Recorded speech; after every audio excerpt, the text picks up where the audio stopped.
गुस्से के साथ कामेश्वरी यक्षिणी से पूछता है, अगर उस भक्षानर के अंश ने मेरे पापा को नहीं मारा तो फिर किसने मारा?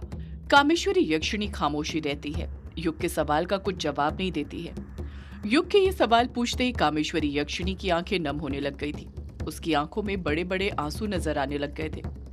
युग कामेश्वरी यक्षिणी पर दबाव बनाते हुए फिर पूछ पड़ता है, आप ऐसे चुप क्यों खड़ी हैं कामेश्वरी जी? मेरे सवाल का जवाब दीजिए। बताइए मुझे, मेरे पापा को किसने मारा? कामेश्वरी यक्षिणी अपनी आंखों से दरिया बहाते हुए रोते हुए कहती है, मैंने युग, वो मैं ही हूँ जिसने लेखक बाबू को मारा है। जब युग और यामिनी कामेश्वरी यक्षिणी के मुंह से ये जवाब सुनते हैं तो उनके तो पैरों तले जमीन ही खिसक जाती है। उन दोनों को तो कामेश्वरी यक्षिणी की बात पर यकीन ही नहीं होता है कि वो कामेश्वरी यक्षिणी जो अनुराग को इतना चाहती थी वो अनुराग को मार सकती है। युग अपनी दोनों भवें ऊपर उठाते हुए हैरानी के साथ कामेश्वरी यक्षिणी से कहता है, क्या कहा आपने कामेश्वरी जी? पापा को आपने मारा है? कामेश्वरी यक्षिणी हाँ में अपना सिर हिलाते हुए रोते हुए कहती है, हाँ युग, मैंने ही मारा है लेखक बाबू को, मैं ही हूँ उनकी कातिल। युग कुछ कहने वाला था कि उससे पहले ही यामिनी नाम में अपना सिर हिलाते हुए कहती है, नहीं माँ, आप झूठ बोल रही हैं ना। मैं ये बात मान ही नहीं सकती हूँ कि आप कभी अनुराग अंकल को मारेंगी, क्योंकि मैं जानती हूँ कि आप अनुराग अंकल से बहुत प्यार करती थी, इतना प्यार कि खुद मर सकती थी पर उन्हें कभी नहीं मार सकती थी। अगर आपको अनुराग अंकल को मारना ही होता तो आप तो उन्हें उसी वक्त मार देती जब वो आपको अमावस्या की रात घाट पर मिले थे, और कब का अपने अभिशाप से मुक्त होकर इस पृथ्वी लोक से जा सकती थी। कह दीजिए कि ये सब एक झूठ है। कामेश्वरी यक्षिणी रोते हुए अपने दोनों हाथ ऊपर करते हुए कहती है, नहीं यामिनी बेटी, यही सच है। मैंने ही लेखक बाबू को मारा है, वो भी अपने इन्हीं हाथों से। युग यामिनी को देखते हुए उससे कहता है, मैंने कहा था ना यामिनी तुमसे कि कामेश्वरी जी ने ही मेरे पापा को मारा है। माँ ने जो भी हमें बताया था वो सब सच है। कामेश्वरी जी ही पापा की कातिल है। यामिनी युग से कुछ नहीं कहती है, बल्कि अगले ही पल कामेश्वरी यक्षिणी से पूछ पड़ती है, क्यों मारा आपने माँ अनुराग अंकल को? बताइए क्यों मारा? कामेश्वरी यक्षिणी पलट कर कहती है, बताती हूँ यामिनी बेटी, मैं तुम्हें सब कुछ बताती हूँ। पर लेखक बाबू को मैंने क्यों मारा, इसकी वजह जानने से पहले तुम्हें कुछ और जानना बहुत जरूरी है, वरना तुम दोनों कभी समझ ही नहीं पाओगे कि मैंने क्यों लेखक बाबू को मारा और मुझे गलत समझते रहोगे। युग और यामिनी दोनों खामोशी रहते हैं और बड़े ध्यान से कामेश्वरी यक्षिणी की सारी बातें सुनते रहते हैं। कामेश्वरी यक्षिणी अपनी दास्तां को आगे जारी रखते हुए युग और यामिनी से कहती है, मैंने तुम्हें बताया ना कि वो भक्षानर का अंश मुझे हर बात बताया करता था कि वो क्या कर रहा है और क्यों कर रहा है, ताकि मुझे नीचा दिखा सके, मेरा आत्मविश्वास तोड़ सके कि मैं हार गई हूँ, अब मैं कुछ नहीं कर सकती हूँ। उसी ने मुझे बताया था कि चित्रा युग को लेकर ग्रेवयार्ड कोठी आ गई है और अब वो वहीं पर रहने लगी है।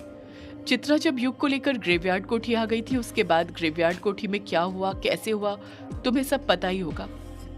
युग हाँ में अपना सिर हिलाते हुए तुरंत बोल पड़ता है, हाँ, माँ जाने से पहले अपनी सारी यादें एक आंसू में डाल कर गई थी, उससे मुझे माँ की सारी दास्तान पता चल गई थी। कामेश्वरी यक्षिणी फिर बोल पड़ती है, तुम्हें ये तो पता चल गया होगा कि चित्रा ने किन हालातों में ग्रेवयार्ड कोठी छोड़ी, उसने किन हालातों में भक्षानर के अंश के साथ बिसाह किया, पर तुम्हें ये पता नहीं होगा कि चित्रा के जाने के बाद प्रशांत का क्या हुआ, क्योंकि चित्रा को भी नहीं पता था कि प्रशांत के साथ क्या हुआ था, वो कैसे मरा था। युग कामेश्वरी यक्षिणी को एकटक देखते हुए पूछता है, कैसे हुई थी प्रशांत अंकल की मौत कामेश्वरी जी?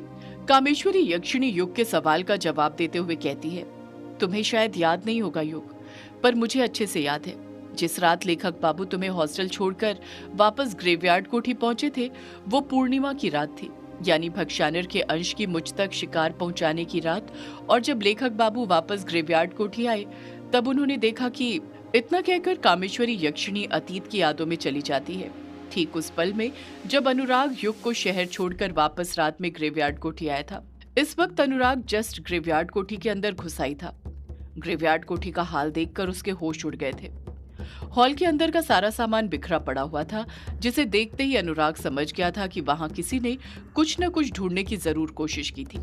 अनुराग ग्रेवयार्ड कोठी की हालत देखकर खुद से कहता है, आखिर यहाँ पर हुआ क्या है? मेरी ग्रेवयार्ड कोठी की ऐसी हालत किसने कर दी?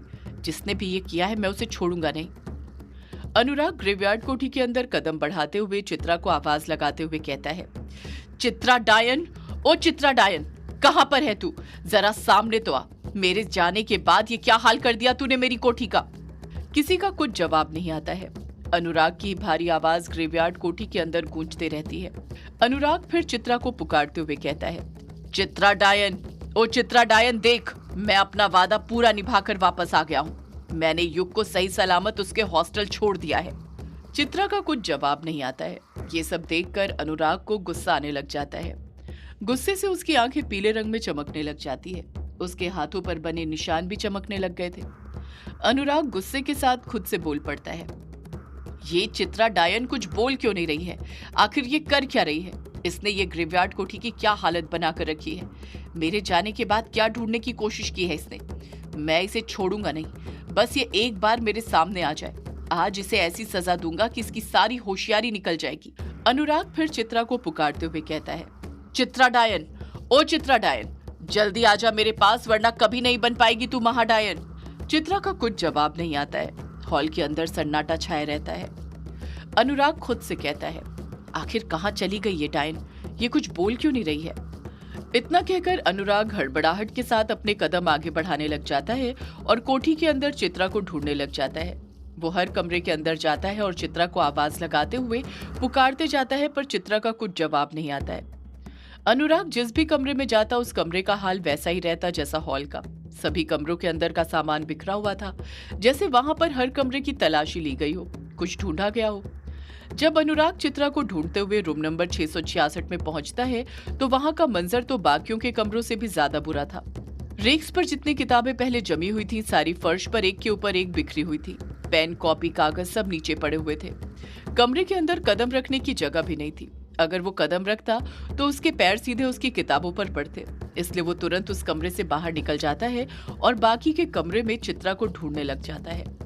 देखते ही देखते अनुराग ग्रेवयार्ड कोठी के सारे कमरे छान मारता है, पर उसे चित्रा कहीं नजर नहीं आती। नजर आते हैं तो सिर्फ बिखरे हुए कमरे के सामान। हर कमरा बिखरा हुआ था, कोई भी चीज जगह पर नहीं रखी हुई थी।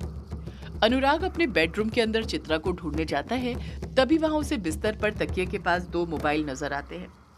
अनुराग उन दोनों मोबाइल को अपने हाथ में लेते हुए खुद से कहता है, ये एक मोबाइल तो उस डायन चित्रा का है, ये दूसरा मोबाइल किसका है?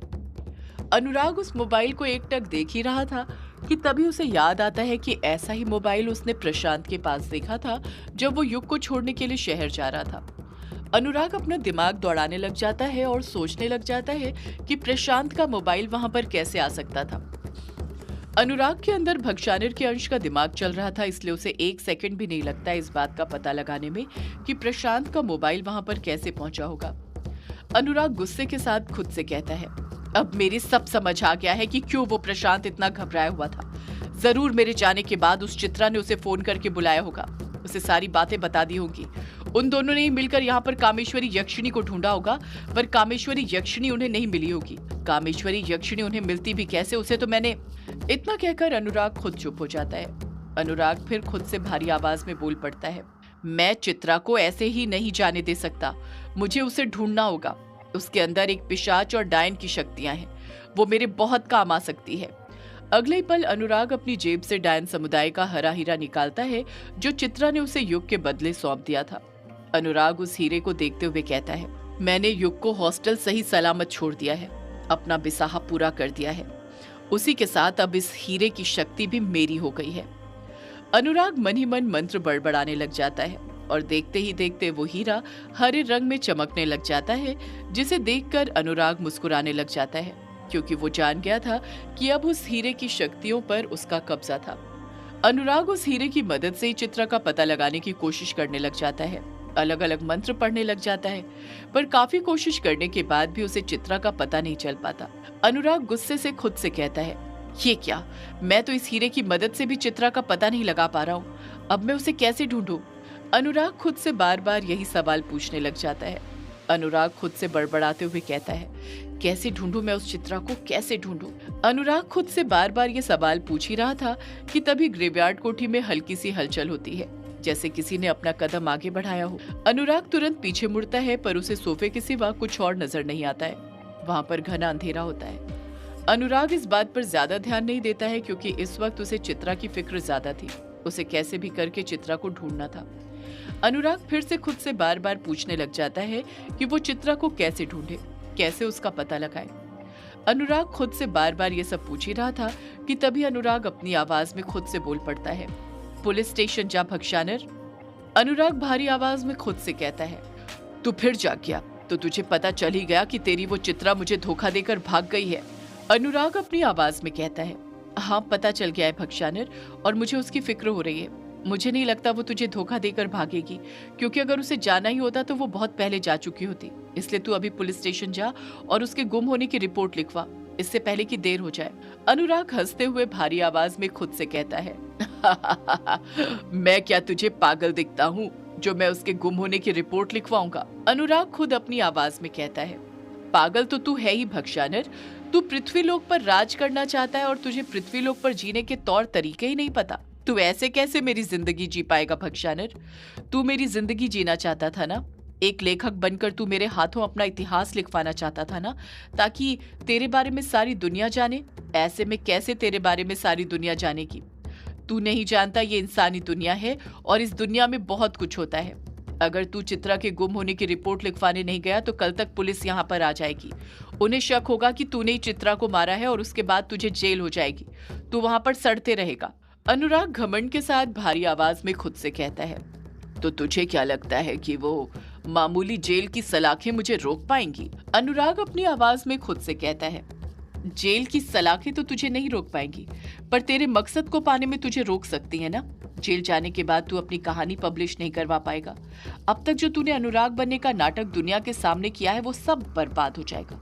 भक्षानर की वो कहानी जो तू दुनिया तक पहुंचाना चाहता है वो कभी नहीं पहुंच पाएगी। जब कामेश्वरी यक्षिणी के मुंह से युग ये बात सुनता है तो उसे चित्रा की बात याद आने लग जाती है।